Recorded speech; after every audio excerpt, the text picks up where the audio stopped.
আজকের সংবাদ সম্মেলনের মধ্য দিয়ে আমরা আমাদের অঙ্গীকার পুনর্ব্যক্ত করতেছি, আমরা যদি ডাকসুতে নির্বাচিত হই প্রত্যেকটা বছর একাডেমিক ক্যালেন্ডারের মধ্যে ডাকসু নির্বাচনকে আমরা আওতাভুক্ত করব। আপনি জানেন 90-এর গণঅভ্যুত্থান পরবর্তীতে এই ঢাকা বিশ্ববিদ্যালয় সহ প্রত্যেকটা শিক্ষাঙ্গন একটা আমূল পরিবর্তনের স্বপ্ন দেখিয়েছিল, কিন্তু আমরা দেখেছি 90-এর গণঅভ্যুত্থান পরবর্তী যে দল ক্ষমতা এসেছে তারা একবার ডাকসু নির্বাচন দেওয়ার পর আর কোনো নির্বাচন দেয় নাই। কারণ তারা একটা ভয়ের মধ্যে আছে, যখন যে সরকার ক্ষমতায় যায় তারা স্বৈরাচার হয়ে উঠতে চায়। তারা সবচেয়ে বেশি বাধার সম্মুখীন শিক্ষার্থীদের কাছ থেকে। তারা চায় না যে শিক্ষার্থীরা স্বাধীনভাবে ক্যাম্পাসে জীবনযাপন করুক, তারা চায় তাদেরকে দাস বানিয়ে রাখতে চায়। কৃত্রিম একটা সিট সংকট তৈরি করে শিক্ষার্থীদের দুর্বলতার জায়গাকে আঘাত করে তাদেরকে বোকা বানিয়ে রাখতে চায়, তাদেরকে জিম্মি করে রাখতে চায়।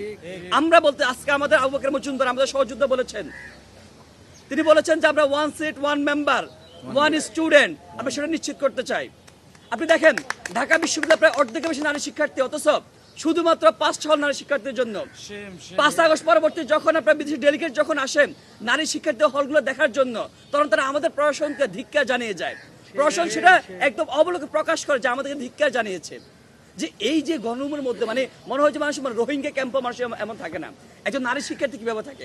আমরা সেই জায়গায় বলতে চাই নারী শিক্ষার্থীরা, আপনি দেখেন নারী শিক্ষার্থীরা আর উপেক্ষার শিকার হবে না।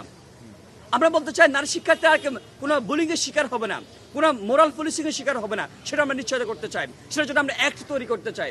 প্রিয় উপস্থিতি, আজকে আমরা দ্বিতীয় যে গুরুত্বপূর্ণ বিষয় নিয়ে আলোচনা করবো। আপনারা জানেন গত কয়েকদিন আগে আমরা সংবাদ সম্মেলনের মধ্য দিয়ে বলেছি যে বিশ্ববিদ্যালয় প্রশাসন হয়তোবা কোন একটা পক্ষের ইন্ধন নিয়ে তারা একটা কারসাজি করতেছেন, নারী শিক্ষার্থীদেরকে ভোট কেন্দ্র যাওয়ার জন্য তারা নিরুৎসাহিত করতেছেন। আমরা কারণ দেখিয়েছিলাম কি জানেন, যে টিএসসির মতো জায়গায় 14,000 নারী শিক্ষার্থীর জন্য 3টা নারী হলের জন্য তারা ভোট কেন্দ্র তৈরি করেছেন। তারা একটা অস্বাভাবিক একটা পরিকল্পনা দিয়েছেন, সেখানে নাকি শুধুমাত্র টিএসসিতে 176টা ভোট তারা স্থাপন করবেন।